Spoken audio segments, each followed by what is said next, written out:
इतबा 110 लोग मरे हैं और अब सिर्फ 255 लोग बाकी रह गए हैं। जिस लिहाज से हर जीतने वाले के पास अब 78 मिलियन युआन आ सकते हैं और अब दोबारा वोटिंग होगी। अगर लोग इस गेम को बंद करने के लिए वोट करेंगे, ये पैसे सब में डिवाइड हो जाएंगे। बहुत से लोगों को ये पैसे बहुत कम लग रहे थे। जिहोन ने अपनी टीम को कहा कि तुम लोग गेम को बंद करने के लिए वोट करना, तुम लोग को जितने पैसे चाहिए मैं यहाँ से निकल कर तुम्हें दे दूंगा। जिहोन की बात उसकी टीम ने मान ली और सबसे पहले इन्होंने वोट किया गेम बंद करने के लिए। दूसरी बारी पार्क की थी। पार्क की मॉम गोंग ने उसे कहा कि तुम गेम बंद करने के लिए वोट करना, देखो हमारे दोनों के पैसे मिलाकर तुम्हारा कर्जा उतर जाएगा। लेकिन पार्क ने इस गेम को कंटिन्यू रखने का फैसला किया क्योंकि उसका कर्जा कहीं ज्यादा था और उसने अपनी मॉम को अपने कर्जे के बारे में नहीं बताया था। वोटिंग आगे बढ़ती रही। देखते ही देखते देखने को मिला कि बहुत सारे लोगों ने ये गेम कंटिन्यू रखने की बात की है। ये देखते हुए जिहोन और इन लोगों पर भड़कने लगे और बोले, इतने सारे लोगों के मरने के बावजूद भी आप लोगों को ये गेम कंटिन्यू रखनी है। अब एक अंकल बोले, तुम क्या जानो, हमारे ऊपर बहुत सारा कर्जा है, हमें पैसे लेकर ही यहाँ से निकलना है। ऐसे ही एक दूसरा लड़का बोला, मैं अगर बाहर गया तो वैसे भी मर जाऊंगा, तो बेहतर नहीं है कि यहाँ रहकर पैसे कमा लूं या फिर यहीं पर मर जाऊं। उनकी बातों का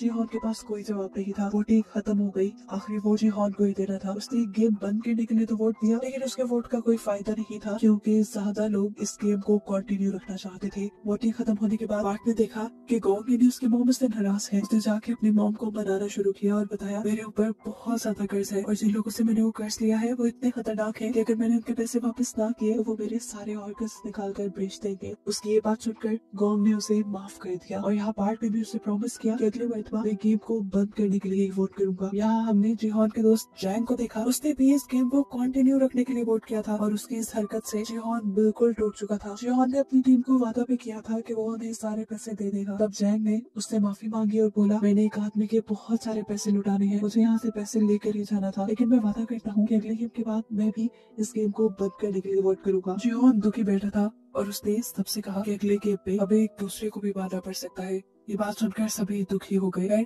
इन लोगों के पास अब खाना कुछ एक्स्ट्रा था जो उन्होंने डैनी को दे दिया क्योंकि डैनी प्रेग्नेंट थी और उसे ज्यादा खाना खाने की जरूरत थी। सीन कट होकर हमें बाथरूम में जैक और थैनोस यानी रैपर को दिखाया गया। वो रैपर अभी भी जैक को घेरे खड़ा था और उसने उसे कहा कि तुम मेरे कर्जदार हो, इस तरह तुम मेरे गुलाम हुए, तुम यहाँ से मुझे पैसे जीत कर देकर जाओगे। ये सुनकर जैक ने उसे कहा कि तुम्हारे पैसे डूबने में मेरी कोई गलती नहीं, तुमने मेरे कहने पे शेयर जरूर खरीदे थे, लेकिन जब मैंने तुम्हें बताया कि अब इन्हें बेचने का टाइम है तो तुमने तब लालच में वो नहीं बेचे और तुमने अब सारे पैसे खुद डुबाए हैं, इसमें मेरा कोई कसूर नहीं। लेकिन वो रैपर उसकी कोई बात मानने को तैयार नहीं था। वो उसे कहता है, जो भी है तुम पैसे जीतो और मुझे वापस करो। ये सुनकर जैक हंसने लगा और बोला, अगर मैं वो पैसे जीत भी गया तो शायद तुम मर चुके होगे। ये बात सुनकर उस रैपर को इतना ज्यादा गुस्सा आ गया कि वो जैक की गर्दन पकड़कर उसे मारने लगा। पर सही वक्त पर जिहोन की टीम ने आकर इस लड़ाई को रोक दिया। खैर ये लोग वापस रूम में आ गए और यहाँ आकर जिहोन ने सबसे कहा कि हमें बारी बारी उठकर पहरा देना होगा क्योंकि पैसों के लिए मैंने देखा है लोग खुद जानवर बन जाते हैं और अपने दूसरे ही टीम मेंबर्स को मार देते हैं ताकि प्राइज मनी उनको मिल जाए। रात में हम देखते हैं कि जिहोन ने काफी देर पहरा, जिसके बाद जैंग उठा। जैंग ने उसे कहा,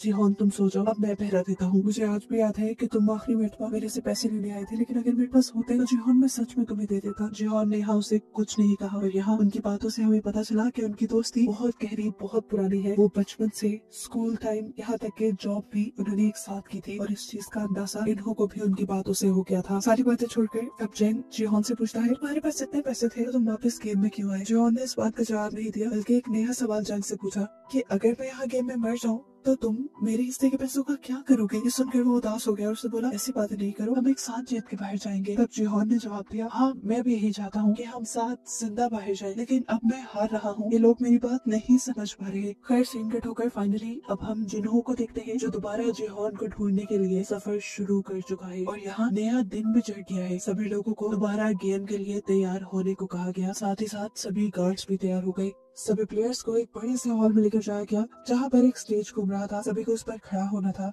स्टेज के घूमने पर इन्हें एक नंबर दिया जाएगा। उतने नंबर की टीम बनाकर इन्हें यहाँ के किसी भी रूम में जाकर उस रूम को लॉक करना है, जिसके बाद बचे हुए लोगों को मार दिया जाएगा और अगर रूम में दिए गए नंबर से ज्यादा या कम लोग हुए तो उन्हें भी मार दिया जाएगा। ये सुनकर सभी लोग अपनी स्ट्रेटेजी बनाने लगे कि उन्हें ये गेम कैसे खेलनी है। स्टेज पे घूमना शुरू हो गया और इन्हें 10 का नंबर दिया गया। 30 सेकंड में इन्हें 10 लोगों की टीम बनाकर किसी रूम में जाना था। जिहोन की टीम और कैट की टीम जल्दी से एक रूम में चली गई और उन्होंने जाकर वो दरवाजा लॉक कर लिया। जल्दी से 30 सेकंड गुजर गए और जो भी लोग बाहर खड़े हुए थे उन्हें गार्ड्स ने गोलियों से भून दिया। और ये देखकर जिहोन बहुत ज्यादा दुखी हुआ। उनके रूम में इस टाइम तांत्रिक बिखरी थी जिसने उन सबको बोला कि तुम सब मेरी वजह से जिंदा हो। ये कहते ही सबने मुड़कर उसकी तरफ देखा। जिहोन ने भी। जिहोन को देखकर वो बोली, तुम अगर अभी तक जिंदा हो समझो यहाँ बहुत बड़ा कुछ होने वाला है। कोई भी उसकी बातों पे ज्यादा ध्यान नहीं दे रहा था। अगले राउंड के लिए ये लोग दोबारा स्टेज पे आ गए। स्टेज घूमा और इन्हें अगला नंबर मिला 4 का। सभी लोगों ने जल्दी जल्दी अपनी टीम तोड़ी और कमरों की तरफ आ गए। कैट की टीम तांत्रिक को छोड़कर अपने रूम में बंद हो गई थी, जबकि जिहोन की टीम ने इन्हू को छोड़ दिया था। और फिर उसके बाद पहले की तरह बचे कुछ लोगों को मार दिया गया। गार्ड्स ने देखा कि एक रूम में 3 लोग थे। गार्ड्स ने उनको भी पकड़कर मार डाला। ये लोग जब रूम से बाहर आए तो तांत्रिक अजीब सी नजरों से उन्हें देख रही थी, जबकि जिहोन और उसकी पूरी टीम इन्हू के लिए परेशान थे। लेकिन इन्हू सेटिस्फाई था। उसने कहा कि मैं लोगों से जल्दी दोस्ती कर लेता हूँ, इसलिए मैं बच गया। फाइनली अगला राउंड शुरू हुआ और इन सबको 3-3 का नंबर मिला। इन लोगों ने अपनी दोबारा टीम तोड़ी और आगे बढ़े। गोंग अपने बेटे पार्क के साथ आगे जाना चाहती थी, लेकिन 2 लड़कों ने जबरदस्ती पार्क को पकड़कर अपने रूम में ले गए और गोंग ये देखकर परेशान हुई कि उसके बेटे ने उसे छोड़ दिया। वो वही परेशान खड़ी थी कि ठीक वक्त पे जिहोन और इन्हू आए और उसे पकड़ते हुए एक रूम में ले गए। वहाँ बैठकर भी गोंग बहुत ज्यादा परेशान थी, क्योंकि उसके बेटे को उसकी बिल्कुल भी परवाह नहीं थी, चाहे उसकी मॉम मर भी जाए। उसकी ये बात सुनकर जिहोन और इन्हू को भी दुख हुआ। ये लोग दोबारा रूम से बाहर आए, जहाँ पर पार्क भी इस चीज से दुखी था कि उसने अपनी मॉम को छोड़ दिया, लेकिन गोंग ने उसे गले लगाकर संभाल लिया। इधर कैट और मैडी भी गोंग से मिले, जिनको एक तीसरे बंदे ने मिलकर बचा लिया था और वो भी अब से इनकी टीम का मेंबर बन गया था। फिर अगला राउंड भी शुरू हो गया। इसमें तुम्हें नंबर मिला 6 का।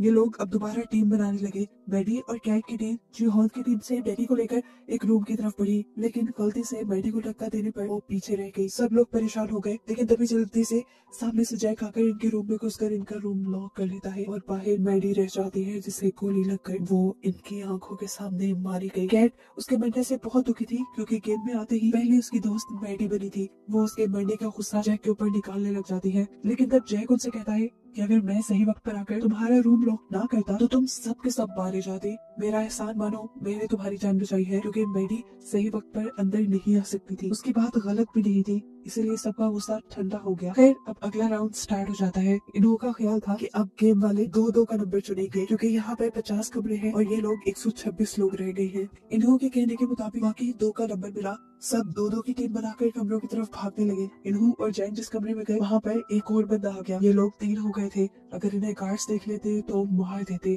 तब इन्होंने अपनी जान बचाने के लिए उस तीसरे आदमी की गर्दन पकड़कर उसे मार दिया, जो देखकर जैन भी घबरा गया। वो जान गया था कि इन्हू बहुत ज्यादा खतरनाक है। गेम अब खत्म हो चुकी थी। ये लोग वापस अपने रूम में आ गए, जबकि दिखाया गया कि मरे हुए लोगों को कॉफिन के अंदर डाला जा रहा था। जो लोग पूरी तरह मर चुके थे, जिनके ऑर्गन नहीं निकाले जा सकते थे, उनको जला दिया गया और बाकी लोगों के ऑर्गन्स निकाले गए। सीन कट हो गए। अब हमें जिन्हों को बोट पे दिखाया गया, जो ड्रोन की मदद से सही आइलैंड को ढूंढने की कोशिश कर रहे हैं। यहाँ पर फिशर मिनिस्टर कहता है कि अब हम बस उन आइलैंड्स को ढूंढेंगे जिनको हमने पहले नहीं ढूंढा। उसके बाद जिन्हों मान जाता है और ये लोग ड्रोन के जरिए एक ऐसे आइलैंड को दिखती है जिसपे एक छोटा सा गेट था। जिन्हों समझ गया कि जरूर इस गेट के नीचे ही वो फैसिलिटी होगी। उसने फौरन अपने आदमियों को वहाँ भेजा और आदमियों ने जाकर जैसे ही वो कैबिन वहाँ खोला तो एक बहुत बड़ा ब्लास्ट हुआ, जिसमें उसकी बहुत सारी टीम मारी गई। इस चीज ने उसे बहुत बड़ा धचका दिया था। वो जान गया था कि ये सिस्टम सारा गेम वालों ने ही लगाया होगा, ताकि लोग डिस्ट्रैक्ट होकर मारे जाएं। सिगरेट लेकर दोबारा हमें गेम का सीन दिखाया जाता है, जहाँ पर सभी प्लेयर्स अपनी गेम्स के बारे में बात कर रही है। तांत्रिक आकर कैट की टीम से कहती है, तुमने मुझे अपनी टीम से निकाला था ना, देखो अब मैं तुम्हें शराब देती हूँ, तुम सब भी बैठ की तरह मारे जाओगे। जो सुनकर गैंग बोली, तुम्हारी बातों से कुछ नहीं होगा। यहाँ अब जैक भी डैडी के पास आया। वो डैडी के बच्चे को अपनाना चाहता था। उसने डैडी से कहा, देखो डैडी, हम अब गेम को बंद करने के लिए वोट करेंगे और इसके बाद अब यहाँ से निकल जाएंगे। हम दोनों के पैसों को स्टॉक में इन्वेस्ट करके एक अच्छी जिंदगी गुजारेंगे। ये सुनकर डैडी को गुस्सा आ गया और वो बोली, तुम आज भी मेरे लिए मेरे पास नहीं आए, बल्कि मेरे पैसों के लिए आए हो। तुम अपने पैसों का जो कुछ मर्जी करो, मैं अपने पैसे से अपने बच्चे को अकेले पाल सकती हूँ। ये कहकर वो वहाँ से चली गई। जबकि दूसरी तरफ अभी इन्हू और जिहोन को दिखाया गया, जिन्होंने गेम बंद करने वाले लोगों को गिन लिया था। गेम बंद करने वाले लोग अभी भी कम थे और गेम को कंटिन्यू रखने वाले लोग ज्यादा बच गए थे। तब जिहोन सिचुएशन देखते हुए इनसे कहता है कि हमें लोगों से बात करनी चाहिए और इस गेम को बंद करने के लिए कहना चाहिए। जिस पर इन्हों से समझाता है, देखो हम इस तरह नहीं कर सकते। ऐसे में वो लोग जो इस गेम को कंटिन्यू रखना चाहते हैं उल्टा भड़क जाएंगे और गेम से पहले ही यहाँ लड़ाई हो जाएगी। सब एक दूसरे को मारने लग जाएंगे और यही तो वो गेम वाले चाहते हैं। अब वोटिंग का भी टाइम आ गया था। वोटिंग से पहले गार्ड्स ने आकर सब लोगों को बताया कि अब बचे हुए लोग सिर्फ 100 रह गए हैं और अगर 100 के 100 लोग यहाँ से निकलने का डिसाइड करते हैं तो हर एक को 365 मिलियन यौन मिलेंगे, जो सबके लिए तकरीबन काफी थे। वोटिंग स्टार्ट हो गई। इस पर वोटिंग काफी क्रिटिकल थी, क्योंकि जितने लोग यहाँ से निकलने के लिए वोट कर रहे थे, उतने ही लालची लोग ये गेम कंटिन्यू रखने के लिए भी वोट कर रहे थे। दिखाया गया कि तांत्रिक के कहने पर एक लड़की ने गेम को कंटिन्यू रखने का वोट दिया है, जिससे गेम को कंटिन्यू रखने वाले लोग ज्यादा हो गए हैं। लेकिन अच्छी बात थी कि अभी इन्हों का वोट बचा हुआ था। सभी उसे देखकर डर गए, और सबसे ज्यादा डरा जैंग। जैंग जो उसका कारनामा देख चुका था रूम में एक आदमी को मारने का, वो ये बात जिहोन को बताने लगा। लेकिन उससे पहले ही इन्होंने उनके हक में वोट देकर उसकी इस बात को काट दिया और सब लोग खुश हो गए। लेकिन अभी तो वोटिंग टाई हो गई थी। इस वोटिंग का कोई रिजल्ट नहीं निकला। तब गार्ड्स ने कहा कि अब वोटिंग सुबह को दोबारा होगी। सुबह तक के लिए कोई फैसला नहीं है। अब सभी लोग जिन्होंने ये गेम को खत्म करने के लिए वोट दिया था, वो सभी परेशान बैठे थे कि पता नहीं सुबह क्या होगा। तब एक आदमी मशवरा देता है कि हम उनके किसी एक आदमी को बनाकर अपनी साइड कर लेते हैं। ये सुनते ही पार्क आगे बढ़ा और उसने बोला कि अगर तुम लोग इस गेम को कैंसिल करने को कहते हो तो मैं तुम सबको खाने की पार्टी दूंगा। लेकिन उसके बाद से सामने वाली टीम भड़क गई। सामने वाली टीम के अंकल बोले, अगर तुम सब मर गए, देखो हमें तो ज्यादा पैसे मिलेंगे। और यहाँ पर अब ली नाम का लड़का खड़े होकर कहता है, और अगर गेम बंद ना हुई तो देखना तुम सब लोग मर जाओगे। बहस बढ़ते बढ़ते इनकी लड़ाई तक आ गई। ये सब लोग अपनी लाइन में आ गए। उनकी ये बहस देखते हुए जिहोन ने नोटिस किया कि आज इन सबको खाने के साथ फॉग भी दी गई थी कि अगर लड़ाई हो तो इसे हथियारों के तौर पे यूज किया जा सके। सीन कट होकर हमें वॉशरूम में दिखाया गया कि वो रैपर एक आदमी को डरा धमका रहा है, क्योंकि उसने गेम बंद करने के लिए वोट किया है, जबकि रैपर ने उसे गेम को कंटिन्यू रखने का वोट देने को कहा था। ये देखकर जैक सामने आया और उसने रैपर से कहा कि तुम किसी को भी धमका नहीं सकते वोटिंग के लिए। इन सबके दरमियान बहस इतनी बढ़ गई, ये लड़ाई की तरफ चली गई। जैक इस लड़ाई से बचना चाह रहा था, लेकिन रैपर ने उसको ओवर पावर कर दिया और उसका गला दबाकर उसे मारने ही वाला था कि उस वक्त पे जैक को ना चाहते हुए भी रैपर के ऊपर फॉग से हमला करके उसे मारना पड़ा। उसने फॉग रैपर के गले में धंसा दिया था, जिससे उसकी वहीं पे मौत हो गई। रैपर के मरने के बाद दिखाया गया कि सिर्फ जैक और रैपर के दरमियान में ही नहीं, बल्कि यहाँ सभी लोगों के दरमियान में लड़ाई चल रही थी। और वॉशरूम के बाहर गार्ड्स बहराते रहे थे, क्योंकि वो तो खुद चाहते थे कि ये लड़ाई होती रहे। यहाँ अब हॉल में बताया गया कि कैसे बहुत सारे लोग वॉशरूम में लड़ाई करके मारे गए हैं, और उनके मरने से इनकी अमाउंट में और ज्यादा पैसा भी डाला गया। ये करने के बाद अब सारे लोग वापस आए और इन्होंने बताया कि कैसे वॉशरूम में वोटिंग को लेकर लड़ाई हो गई थी। सीन कट होकर अब हमें जिन्हों की बोर्ड को दिखाया जाता है, जिसमें एक आदमी की तबीयत खराब हो रही थी। वो उल्टी करने के लिए जब बाहर आया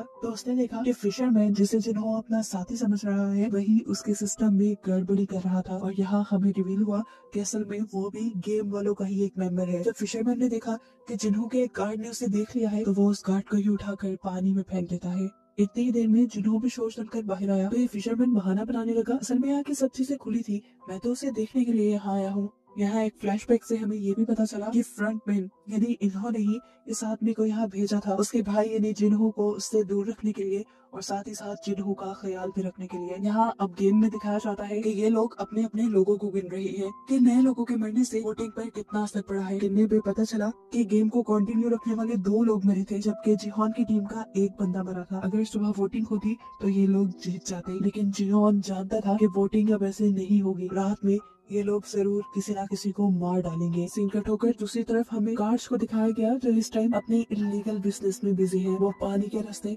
ऑर्गन्स को यहाँ से लेकर निकल रही है, ताकि ऑर्गन्स को अच्छे दामों में बेचा जा सके। यहाँ दिखाया गया कि कुछ गार्ड्स को ब्लैक मास्क ने तैयार करवाया, क्योंकि यहाँ पर एक नई गेम चलने वाली है। ये गेम मर्डर की गेम है। इधर यही बात जिहोन ने भी सभी टीम मेंबर्स को बता दी कि जरूर गार्ड्स, क्या ये लोग आज रात को हमें मारने की कोशिश करेंगे। ऐसा पहले भी हो चुका है। ये सुनकर सभी लोग घबरा गए। जिहोन अब इन सबसे कहता है कि अगर हम लोगों को अपनी जान बचानी है तो हमें गेम वाले मेंबर्स को ही मार देना चाहिए। लेकिन ये इतना आसान नहीं था। तब जिहोन बोला, अगर हम चाहें तो कर सकते हैं। ऊपर वाले फ्लोर्स में वो अथॉरिटीज रहती हैं, हम गार्ड्स को मारकर उनकी गन से लेंगे और जाकर अथॉरिटीज को मार देंगे, ताकि ये गेम ही बंद हो जाए। इन्हों बोला, ये बहुत खतरनाक रास्ता है, ऐसे में हमारे भी बहुत से लोग मारे जाएंगे। जिस पर जिहोन बोला, हमारे लोगों के मरने के कम चांसेस है, क्योंकि गेम वालों को अंदाजा भी नहीं है कि हम उनकी अथॉरिटीज के ऊपर हमला करने वाले हैं। ये सुनकर इन्हों अजीब सी नजरों से उसे देखकर बोला, हाँ सच में उन्हें अंदाजा नहीं है। फिर सीन कट हुआ और हमें आधी रात का सीन दिखाया गया। जिहोन और उसके बहुत सारे साथी बेड्स के नीचे छुप गए थे, क्योंकि वो जानते थे कि अब जो लड़ाई होने वाली है उसमें बहुत से लोग मारे जाएंगे। उनकी टीम के ज्यादा लोग इसलिए छुप गए ताकि वो नजरों में न आए और उनको कोई मार ना पाए। सुबह वोटिंग होने पर वही लोग, जिहोन ये भी जानता था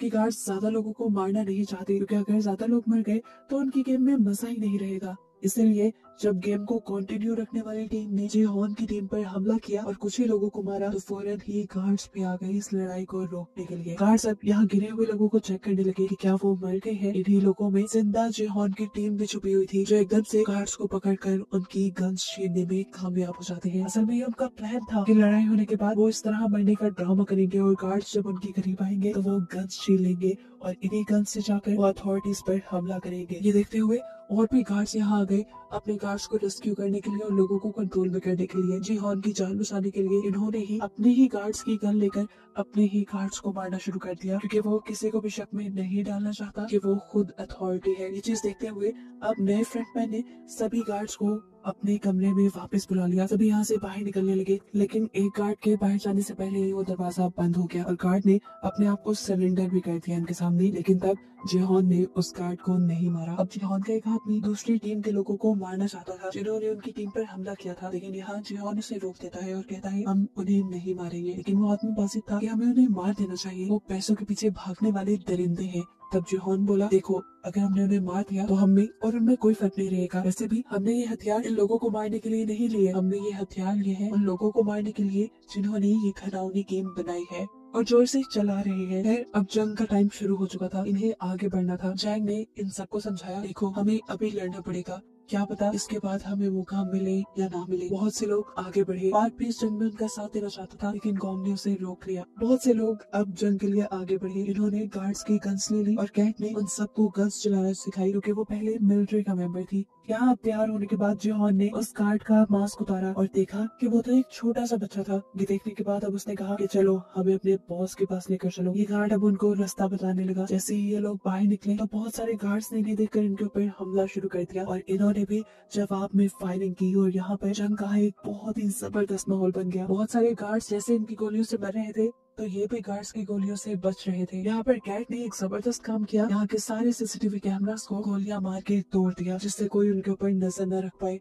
फाइनली अब ये लोग कंट्रोल रूम तक पहुंच गए थे। गार्ड ने जिहोन को बताया कि इस कंट्रोल रूम को आप मेरे मास्क की मदद से खोल सकते हैं। उसने जैसे ही अपना मास्क जिहोन को दिया तो पीछे उसे फ्रंट मैन दिख गया और ये देखते ही उसकी जान निकल गई। फ्रंट मैन जो इस टाइम प्लेयर ही बना हुआ था इन्हो। इससे पहले कि ये लोग कंट्रोल रूम तक जाते, ऊपर से गार्ड्स ने दोबारा इनके ऊपर गोलियां बरसाना शुरू कर दी। ये लोग अब जवाब में गोलियां भी नहीं बरसा सकते थे क्योंकि इनकी मैगजीन खत्म हो गई थी। यहाँ जिहोन उस लड़के का मास्क लेकर कंट्रोल रूम को ओपन कर चुका था। जैंग को लेकर वो आगे बढ़ा था और एक एक लम्हे की खबर उस सिक्योरिटी गार्ड्स के ही वॉकी टॉकी से इन्हों को दे रहा था। अंदर जाते ही जिहोन और जैंग ने वहाँ एक एक करके गार्ड्स को मारना शुरू कर दिया और आगे बढ़ने लगे। यहाँ के सीसीटीवी कैमरास थे। ब्लैक मास्क ने उन दोनों को अंदर आता देख लिया और उनको रोकने के लिए अपनी गार्ड्स की पूरी एक टीम भेजी। यहाँ दूसरी तरफ देखने को मिला कि अभी तक गार्ड्स उनके ऊपर गोलियां बरसा रहे हैं और इनकी एक एक गोली खत्म हो चुकी है। यहाँ पर जिहोन और जैंग के पास भी बहुत सारे लोग आ चुके थे, वो इन्हें ओवर पावर कर सकते थे, इसीलिए उसने फौरन इन्हों को